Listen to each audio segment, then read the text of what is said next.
Assalamualaikum warahmatullahi wabarakatuh. Alhamdulillah rabbil alamin. Allahumma shalli ala sayyidina Muhammad wa ala ali sayyidina Muhammad. Pemirsa Khilafah News dimanapun Anda berada, salam jumpa kembali bersama dengan saya Alsis Rohman di program Kabar Petang edisi Jumat 22 April 2022. Insya Allah beberapa menit ke depan kami akan menemani Anda mencermati dan menelaah berita paling menarik dan paling populer hari ini bersama narasumber yang kompeten di bidangnya dan tentunya dari sudut pandang Islam. Baiklah pemirsa, inilah Kabar Petang selengkapnya.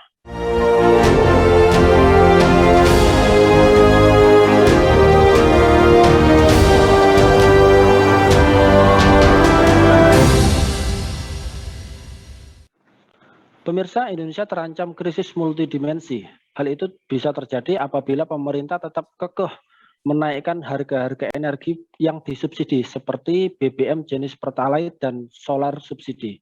Kemudian juga ada gas LPG 3 kg bersubsidi dan juga tarif daftar listrik. Direktur Eksekutif Center of Law and Economic Studies atau CELIOS, Bima Yudhistira menyatakan alangkah baiknya pemerintah tutup buku atas rencana kenaikan sejumlah harga komoditas energi. Apalagi energi tersebut merupakan subsidi yang menjadi kebutuhan kalangan menengah ke bawah. Meskipun harga-harga tersebut naik, masyarakat mau tidak mau akan tetap membeli karena sudah menjadi kebutuhan bagi masyarakat. Nah, dengan begitu akhirnya berimbas kepada naiknya angka kemiskinan di Indonesia. Nah, pemirsa, apa dampak kenaikan harga-harga kebutuhan pokok? Apakah ini buah dari kebijakan kapitalistik rezim Jokowi dan Ma'ruf Amin ini? Dan kemudian juga apakah bahaya dari kebijakan zalim oleh pemerintah ini? Pemirsa, untuk membahasnya kami telah terhubung dengan Bung Fahrul Ulum. Beliau adalah ekonom dari Forum Doktor Muslim Peduli Bangsa. Kita sapa dulu beliau. Assalamualaikum warahmatullahi wabarakatuh, Bung Fahrul. Waalaikumsalam warahmatullahi wabarakatuh. Alhamdulillah, ini bagaimana nih kabarnya, Bung? Sehat, Bung? Alhamdulillah sehat. Alhamdulillah, baik. Langsung saja ini menyikapi terkait dengan hal tersebut. Ini kan sebagaimana kita ketahui ya, di tengah-tengah suasana Ramadan dan kita menjalani ibadah puasa, rakyat di negeri ini dihadapkan pada kehidupan atau situasi yang makin sulit ya. Salah satunya adalah adanya kebijakan pemerintah yang informasinya akan menaikkan harga BBM. Juga ada kenaikan harga-harga kebutuhan pokok yang sudah naik ini. Nah, ini Anda melihatnya seperti apa ini? Apa dampaknya dari hal tersebut bagi rakyat Indonesia? Ya, jadi begini Bung Aziz. Dalam kondisi sekarang saja karena pandemi dan sebagainya ini, kemiskinan kita juga 10 juta orang lebih, ya. Itu artinya bahwa daya beli masyarakat itu sudah sangat rendah. Jadi dengan naiknya harga-harga BBM, kemudian pajak yang tinggi, gas dan sebagainya, tentu ini daya beli masyarakat semakin turun. Kalau daya beli masyarakat semakin turun, secara otomatis kan semakin banyak konsumen-konsumen yang inferior, konsumen-konsumen yang tidak bisa masuk pasar. Nah, ketika konsumen-konsumen nggak bisa masuk pasar itu berarti aktivitas perekonomian akan semakin lemah, ya semakin sedikit. Nah, dengan demikian maka ekonomi akan menjadi lesu. Ketika ekonomi lesu, secara otomatis akan dunia usaha mengurangi tenaga kerja. Ketika tenaga kerja itu dikurangi, maka pengangguran akan meningkat. Jadi ini ada efek domino yang luar biasa. Mulai dari semakin banyaknya konsumen-konsumen yang inferior, daya beli masyarakat semakin turun, pengangguran semakin meningkat, kemudian yang jelas ekonomi menjadi lesu. Ya, seperti itu. Ya, baik. Lantas kemudian kalau kita melihat dari berbagai macam pemberitaan yang ada, apakah kebijakan menaikkan pajak juga harga-harga kebutuhan pokok seperti BBM dan gas ini yang sejatinya hakikatnya adalah berasal dari sumber daya alam milik rakyat. Ini adalah sebuah bentuk kezaliman dari para pemangku kebijakan, dalam hal ini pemerintah. Atau seperti apa ini Anda melihatnya, Bung Fahrul? Ya, yang jelas menurut saya ini ada unsur-unsur yang tidak adil di dalamnya, ya. Dalam kondisi masyarakat yang sudah sedemikian rupa berat menanggung kehidupan, justru kemudian harga-harga dinaikkan, pajak dinaikkan, 11% ya sekarang PPN 11%. Belum lagi nanti harga-harga yang seperti minyak goreng melejit luar biasa. Nah, itu semua berarti ada ketidakadilan. Tidak adil itu berarti zalim. Karena makna dari zalim adalah betul adil. Lawan dari adil adalah zalim. Lawan dari zalim adalah adil. Nah, ketika kita lihat fakta yang terjadi seperti ini, penarikan pajak yang semakin tinggi, kemudian harga-harga dinaikkan dalam kondisi ekonomi masyarakat sedang lesu, berarti di situ ada ketidakadilan kalau menurut saya ya. Berarti ada kezaliman. Nah, mestinya harus tahulah kondisi rakyat sekarang ini bagaimana. Karena ya pemerintah itu tugasnya adalah meriayah rakyat. Namanya aja rakyat ya rakyat itu untuk diriayah, untuk dilayani. Nah, ketika ini pelayanan terhadap rakyat ini tidak berjalan dan justru mengambil berbagai harta-harta milik rakyat dengan cara pajak yang luar biasa banyaknya itu dan dinaikkan, itu berarti telah mengambil hak rakyat. Nah, mengambil hak rakyat ini terkategori sebagai sebuah ketidakadilan menurut saya. Nah, di dalam Al-Quran sendiri disebutkan, di dalam surat An-Nisa itu, ayat yang ke-29, ya ayyuhalladzina amanu la ta'kulu amwalakum bainakum bil batil. Ya ayyuhalladzina amanu, wahai orang-orang yang beriman, la ta'kulu amwalakum. Ya. Janganlah kalian memakan harta-harta bainakum di antara sesama kalian itu bil batil, dengan cara yang batil. Batil yang seperti ini bisa bermakna pula adalah mengambil pajak. Ya, kemudian juga mengambil hak-hak yang seharusnya itu menjadi milik rakyat. Itu terkategori sebagai la ta'kulu amwalakum bainakum bil batil. Ya. Ya, baik. Lantas kemudian kalau kita melihat di dalam sistem kapitalisme sekuler seperti saat ini kan berbagai macam pungutan atau pajak ini justru menjadi sumber utama dari pendapatan negara. Apakah ini juga menunjukkan bahwa ini adalah sebuah bentuk kezaliman dari sistem? Lantas kemudian bagaimana pandangan Islam terkait dengan hal ini, Bung Fahrur? Ya, kalau kita lihat kontur APBN itu kan 89% ya pendapatan kita diambil dari pajak. Artinya bahwa untuk membiayai kehidupan bernegara ini sebagian besar, bahkan hampir 90% itu dari pajak. Pajak itu apa? Pajak itu tarikan wajib kepada rakyat. Sementara kondisi rakyat dalam kondisi yang seperti ini, lemah daya belinya, banyak kemiskinan, pengangguran, ekonomi lesu dan sebagainya. Nah, dengan demikian maka ini terkategori sebagai sebuah kezaliman sistemik. Ya, kezaliman sistemik. Pajak yang terus ditarik dengan berbagai cara.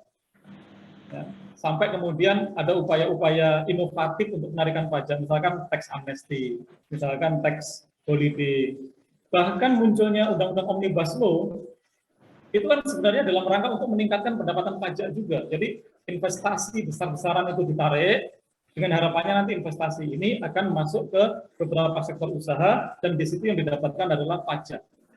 Jadi semua upaya itu larinya adalah untuk memperbesar pendapatan dari pajak. Nah, cuman saja investasi yang ditarik itu kan sekarang ini tidak produktif atau produktivitasnya rendah.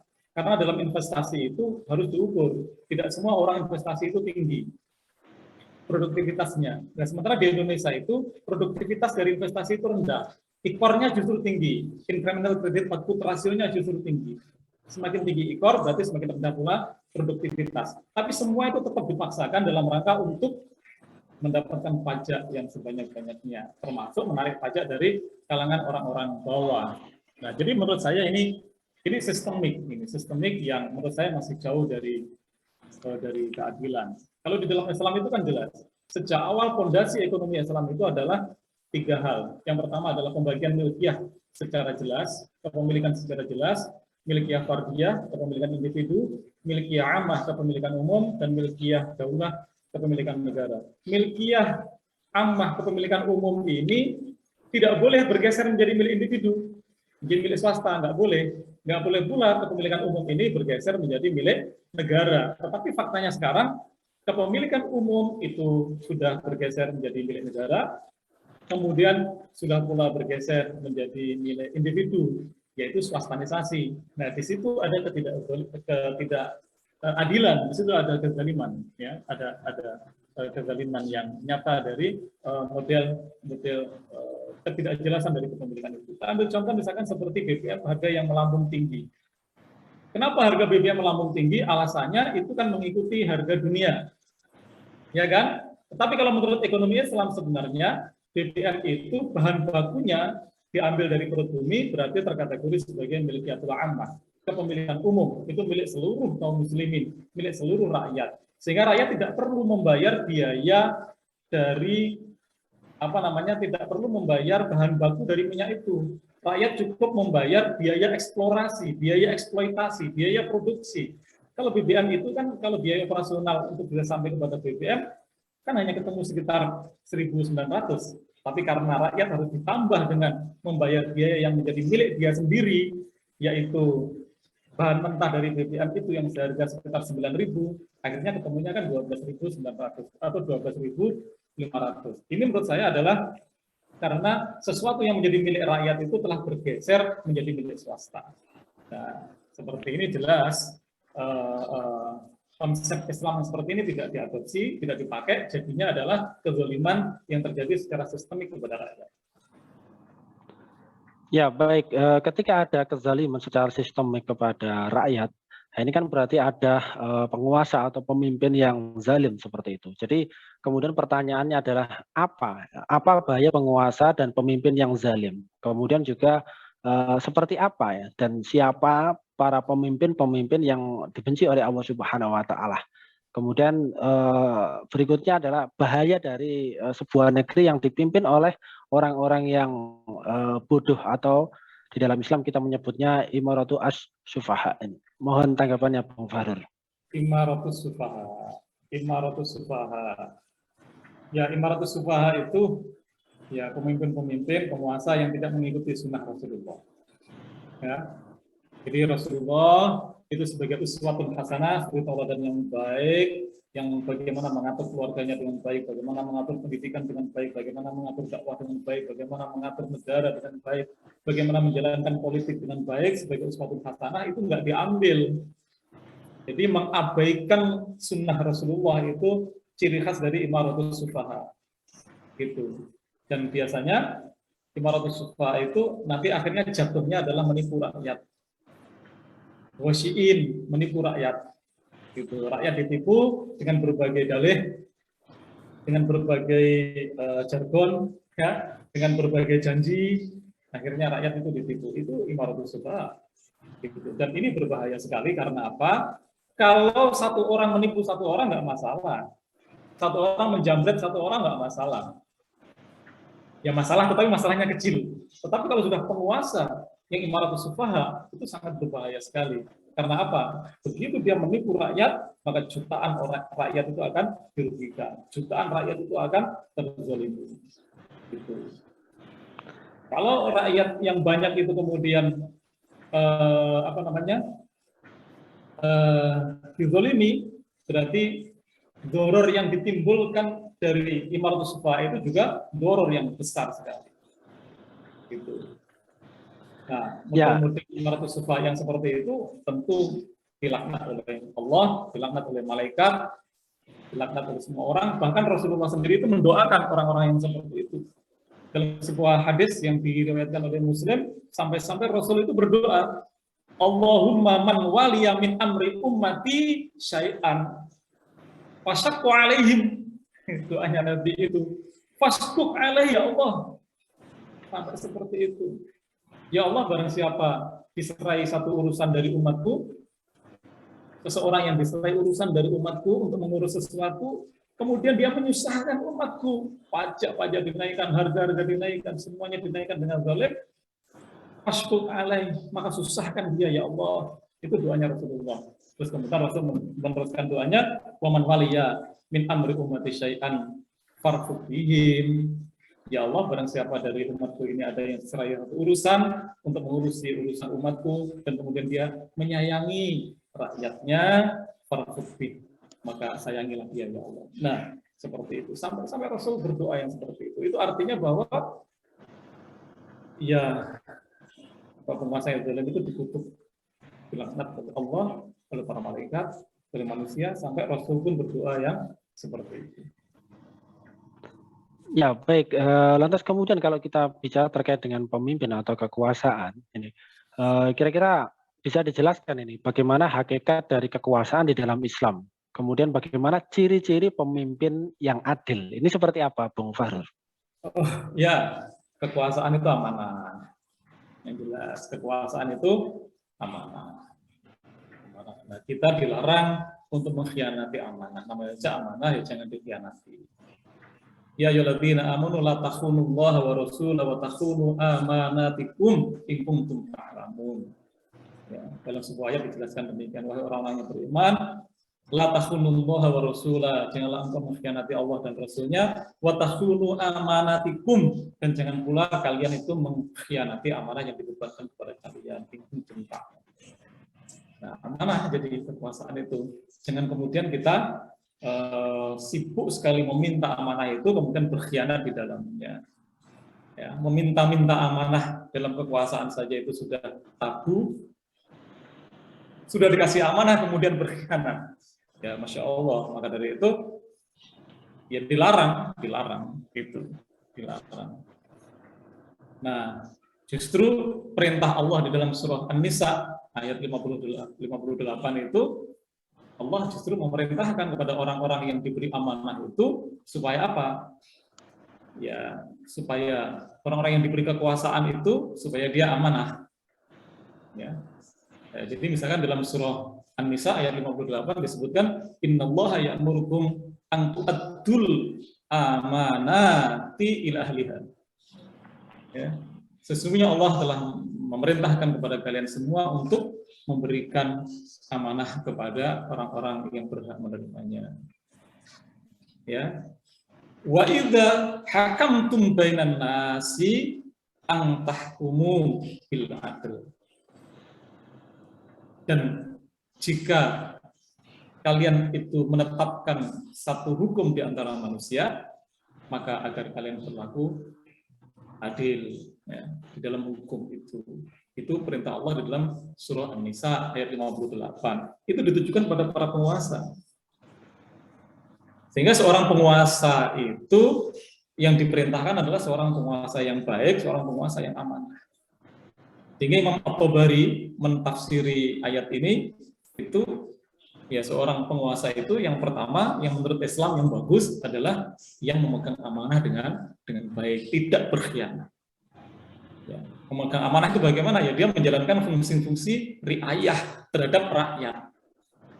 Ya, dia memenuhi kebutuhan-kebutuhan rakyat, apakah itu kebutuhan pokok dari individu dengan sebuah sistem yang bisa menjamin semua kebutuhan individu itu terpenuhi, termasuk juga kebutuhan pokok sebuah komunitas, yaitu kesehatan, pendidikan, keamanan. Itu semua harus dijamin dengan leluasa dan tidak menjadi beban bagi semua warga negara. Itu yang pertama, amanah. Yang kedua adalah berlaku adil. Adil dalam hal ini yaitu menjalankan semua hukum-hukum Allah Subhanahu wa taala. Itu adil. Kalau penguasa itu bisa menjalankan semua hukum-hukum Allah, dijamin pasti adil. Karena hukum Allah itu pasti membawa keadilan. Meninggalkan hukum Allah pasti zalim dan akan membawa kepada kerusakan. Jadi syarat yang kedua, penguasa yang baik adalah selain amanah dia harus berbuat adil. Menerapkan aturan-aturan Allah Subhanahu wa taala dalam persoalan ekonomi, dalam persoalan perdagangan, dalam persoalan politik, dalam persoalan perekonomian, pendidikan, dan sebagainya. Ya, baik Bung Farul, ini terakhir Bung. Kalau kita melihat kondisi dari negeri kita seperti saat ini, kira-kira bisa dijelaskan bagaimana cara agar negeri ini bisa terbebas dari sistem kapitalis demokrasi sekuler dan terhindar dari penguasa yang lebih menghamba kepada para pemilik modal dan oligarki ketimbang memperhatikan dan melayani rakyatnya. Ini yang jelas sekarang ini sistem ini sudah sangat menggurita. Ya. Sistem dunia pun adalah sistem yang kapitalis sekuler. Sehingga hampir semua nation itu sekarang kiblatnya atau arahnya, fondasinya, dasarnya adalah kapitalis sekuler. Nah ini harus dipahami dengan benar oleh semua manusia, bahwa sistem kapitalistik sekuler itu tidak pernah bisa mengantarkan kepada kehidupan yang baik, ya, yang penuh dengan keberkahan. Itu harus dipahami dan itu terus didakwahkan, terus didakwahkan oleh semua orang bahwa sistem yang tidak Islami itu adalah sistem yang merusak. Nah, gitu. Dengan demikian solusi-solusi yang harus ditawarkan terhadap kerusakan yang ditimbulkan oleh kapitalis sekuler itu adalah bukan dengan solusi kapitalis sekuler lagi, tambal sulam itu namanya. Tetapi solusi yang ditawarkan harus solusi di luar kapitalis sekuler. Ada dua kemungkinan, kalau nggak komunis, ya Islam. Karena ideologi itu cuma tiga. Kapitalis, komunis, sosialis ya Islam. Sosialis komunis jelas, kalau kita lihat nggak adil di sana. Nggak adil. Maka satu-satunya cara adalah secara fundamental harus kembali kepada sistem Islam. Di mana kalau bicara tentang pendidikan, Islam. Kalau bicara tentang ekonomi, Islam. Kalau bicara tentang politik, Islam. Politik di dalam Islam itu adalah ri'ayatus su'unil ummah. Memelihara urusan umat, memenuhi kebutuhan-kebutuhan umat, dan berlaku adil terhadap umat. Bagaimana caranya? Menerapkan syariah. Ya, syariah yang kafah. Seperti itu. Ya, baik. Terima kasih Bung Farurudin, penjelasan yang luar biasa ini. Insya Allah bermanfaat bagi kita semua. Terima kasih sudah hadir di Kabar Petang pada edisi kali ini. Insya Allah nanti kita ketemu lagi di lain waktu dan juga di lain kesempatan. Semoga Anda dan keluarga senantiasa sehat dalam lindungan Allah Subhanahu wa Ta'ala. Assalamualaikum warahmatullahi wabarakatuh. Waalaikumsalam warahmatullahi wabarakatuh.